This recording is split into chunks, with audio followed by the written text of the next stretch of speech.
Well, 2023, the mafia is still around, but it's not nearly as prominent as it was in the 70s and the 80s. That's what.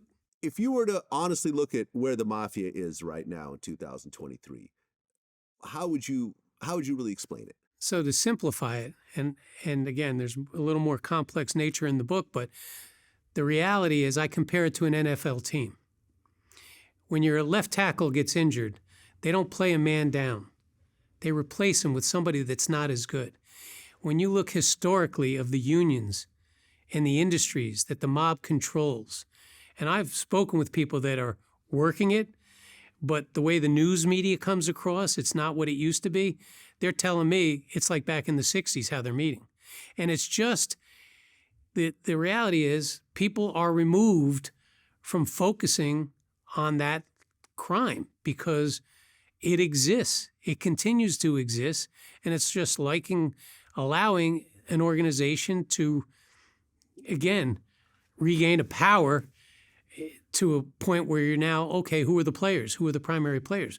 The guy Carmine Polito who shot Durso in the head is apparently out of prison now, and he's a capo in that crew. So in other words, the information is that they are very strong. They're very powerful. I trace it to September 11th because I was a prosecutor at the time.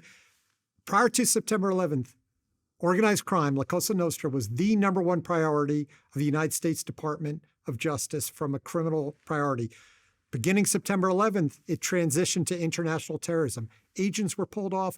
We had dedicated squads of agents for each of the 5 crime families in organized crime. After September 11th, they were consolidated. Agents were moved. Prosecutors were moved. Much less attention was paid to organized crime. It's 20 years ago that they haven't been actively looked at under the radar.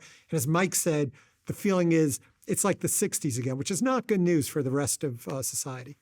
They're meeting, they're conducting business, they're generating money.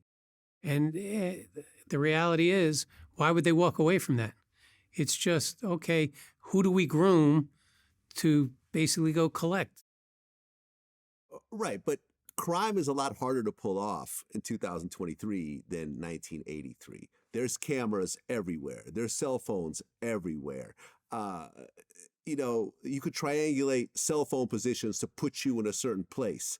You go to New York, and there's more cameras in New York than probably anywhere on earth.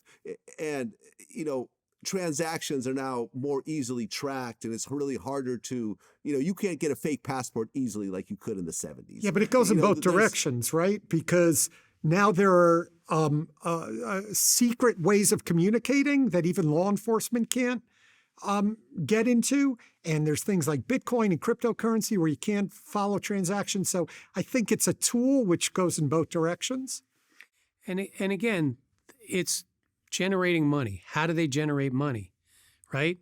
Concealing it is another aspect of it. But if you have, say, instead of, my understanding is the FBI, your squad back in 85, you had individual squads investigating individual organized crime families. When you start combining them, and you don't combine them like there's historically, to me, the Genovese and Colombo family go back to Crazy Joe Gallo, and before his murder. There's an alignment there. The Gambino's more with the Bonanos. Lucchese's more with the Genovese. So when you reduce your manpower, it's like, okay, what do they focus on? They focus on, an extortion, a simple extortion, rather than how is the administration involved, what roles are being played, who are the victims.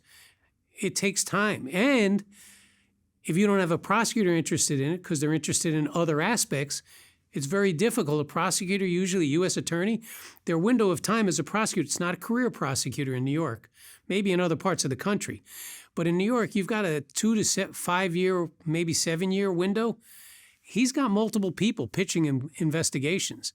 So to get him to pay attention to organized crime when the media and the DOJ and FBI are saying, oh, it's low scale now, it's not that big. What I can tell you, too, is in 97, when I joined the organized crime unit, we're talking almost 30 years ago now, we were told, the new prosecutors in the unit, the goal is to reduce the organized crime families to the level of street gangs. I can tell you now, almost 30 years later, that never happened. Still to this day. And the reality is, doing a RICO investigation, if you do it properly, you can use forfeiture as a huge tool to decimate. If they're involved in like crimes that involve multi-million, tens of millions of dollars, then seize property, seize construction equipment, but the aspect on the criminal side is different because they sign the forfeiture prosecutors are a smaller population. So they're not always assigned, and the prosecutor may want to get a plea with a reduced amount of forfeiture.